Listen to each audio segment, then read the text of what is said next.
یہ حدیث کا تیسرا حصہ آپ کے سامنے پیش خدمت ہے۔ یہ حدیث اس طرح سے ہے، بسم اللہ الرحمن الرحیم، المسلم مرآۃ المسلم، یعنی کہ مسلمان کا آئینہ ہے۔ اس سے یہ بات بتائی گئی ہے کہ ایک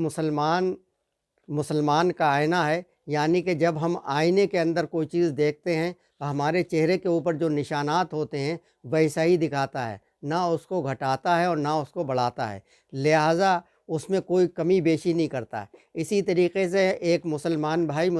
بھائی کے عیب کو جب بتائے گا